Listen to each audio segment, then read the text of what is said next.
Friends, Brian here for Middle Age Mind and Muscle, and I have been out of touch.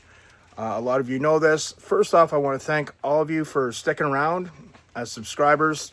I disappeared, and I'm going to tell you guys exactly what happened and what I've been up to. I have joined the home gym life, and I'm going to explain how I did it and why I did it, and let's get into it.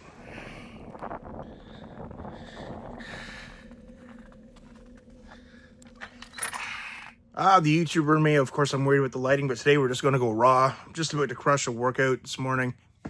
I was working in a field that used to be lucrative, but it wasn't anymore, and I knew I needed to make some changes, so I got back into personal training. I was attached to a local gym, but it just wasn't working out for me. I was not getting inquiries. I have two garages. The one garage, the smaller one, I said, well, I want to try something. I started equipping it. I started being very, very meticulous with shopping for used equipment. It's almost there. We're getting there. And I just started a small little personal training thing out of that garage, and it took off. The inquiries would not stop. Now, this is the summer, fall of last year, and I knew, okay, well, I have just a few months until the winter time. We've got a bigger garage out back, double the square footage, even has an office in it. It was in pretty rough shape, but you know what? I think we can do this. So all fall, I was training people, and every extra half hour I had, I'd be out back working on the garage, renovating. This is the garage in the back that has over double the square footage. I'm even going to have a little office in here. I'm just going to show you. You might not be able to tell, but a lot of work already has been put into here. And still cleaning stuff out. Cleaning. This is quite the job. But we have this area cleaned out pretty good. And we did it. By the first snowfall, it was set up. It was functional. It's not finished yet, of course. We're looking at pricing some pine to get the inside finished, but as you guys know, the price of everything is really, really expensive. But I realized that the private gym model, not just for me, and I'll explain it in a second, is really good for personal training. A lot of people just don't want to go into a public gym. I've been training for a long time. It doesn't bother me so much going into a public gym, but more on that in 1 second.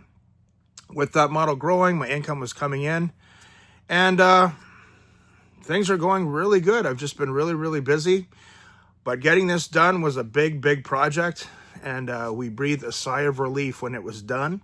My business is growing exponentially. It's pretty basic. It's 650 square feet.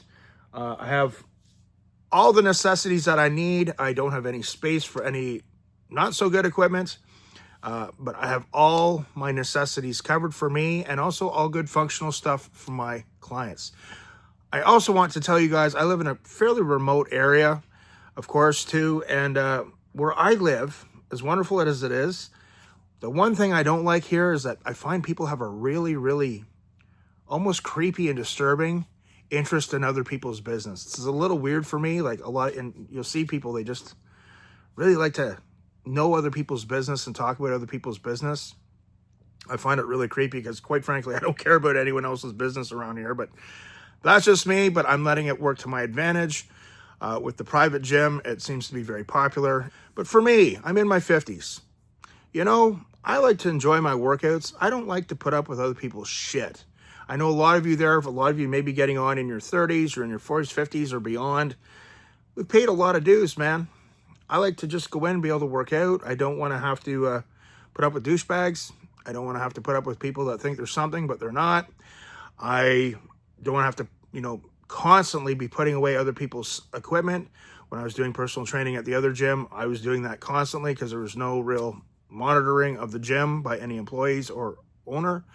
And that got really old really quickly for me. Going in the morning and having a new client coming in and always having to clean up after other people, no.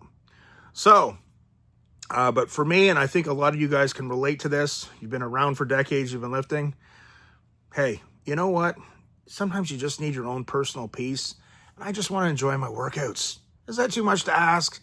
When you've got your own private gym, it's wonderful.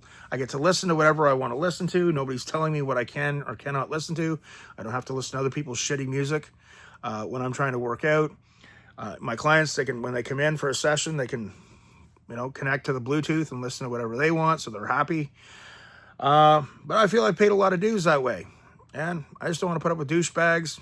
We all see a lot of stupid shit in public gyms, but for business and for myself, it is working out fantastic. I appreciate you guys sticking around. More videos to come. I hope you're all doing well. This is Brian signing off for the Middle Age Mind and Muscle.